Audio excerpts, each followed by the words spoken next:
Sveiki visi! Po daugelio metų pertraukos atgimsta legendinis mokyklų krepšinio turnyras Marsiečių taurė 2012. 9 komandos iš Vilniaus kausis dėl pagrindinio įspūdingo prizo. Vilniaus Lietuvos Ryto komandos viešnagės jūsų mokykloje ir be abejo geriausių pasaulyje Marsiečių vitaminų. Netrukus ištrauksime burtus ir kitą savaitę startuos varžybos. 9 komandos grupėse sužais vieno rato sistema, į finalo ketvertą pateks 4 geriausios komandos. Visas finalo ketverto komandas apdovanosime aprangomis ir be abejo Marsiečių vitaminais. Taip pat rinksime geriausius žaidėjus ir skelbėme burtus. Pirma komanda į A grupę patenka. Tai Ąžuolyno progimnazija. Ąžuolyno progimnazija A grupėje.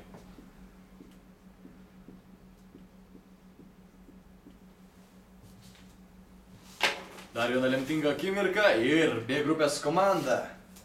Tai yra Fabijoniškių vidurinė mokykla. Sportiškiausia Vilniuje siekianti tapti Fabijoniškių vidurinė mokykla keliauja į B grupę. Marsiečių turnyre varžysis 5 klasių moksleiviai. Tai 2000 metais gimę vaikinai ir jaunesni. Turime pirmą C grupės komandą ir tai yra Simono Daukanto progimnazija. Simono Daukanto progimnazija keliauja į C grupę. Turėtų būti be galo įdomios Marsiečių varžybos, nes aukšto lygio moksleivių turnyrai Vilniuje pastaruoju metu nebuvo rengiami, kai išnyko mažoji Eurolyga. Mes siekiame atgyvinti šią gražią tradiciją ir šiemet surengsime tikrai įspūdingą turnyrą, kurio pagrindinis prizas, kaip ir minėjau, Lietuvos Ryto viešnagė. O Žygimanto Augusto mokykla keliauja į A grupę ir bus Ąžuolyno progimnazijos varžovė. Žygimanto Augusto mokykla, turinti įspūdingą naują areną, didelę salę, keliauja į A grupę. Ir turime antrą B grupės komandą. Tai yra Antakalnio vidurinė mokykla, prestižinėme Vilniaus rajone įsikūrusi Antakalnio vidurinė mokykla, turinti nemažai sostinės krepšinio mokyklos auklėtinių. Pažiūrėsime, ar jie padės Antakalnio mokyklai pakovoti dėl Marsiečių čempionų titulo. Taigi, dar viena komanda į C grupę ir tai yra Balsių pagrindinė mokykla.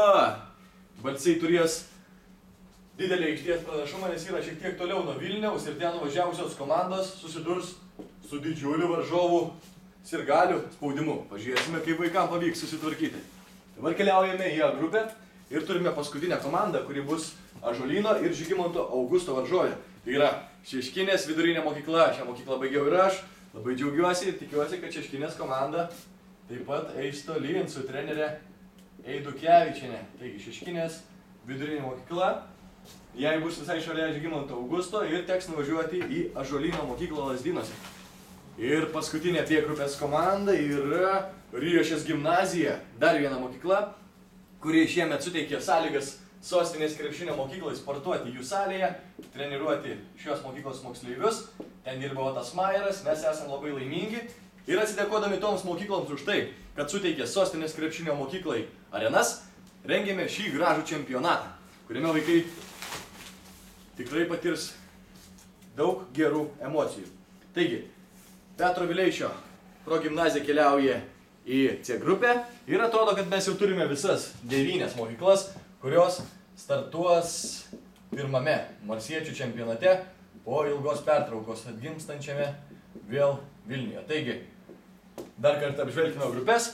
A grupėje Ąžuolyno progimnazija, Žygimanto Augusto progimnazija ir Šeškinės vidurinė mokykla. B grupėje Fabijoniškių, Antakalnio ir Riešės mokyklos, o C grupėje kausis Simono Daukanto, Balsių ir Petro Vileišio mokyklos. Tikiuosi, kad kovos bus atkaklios, mes jas stebėsime. Iki susitikimo krepšinio aikštelėse. Iki!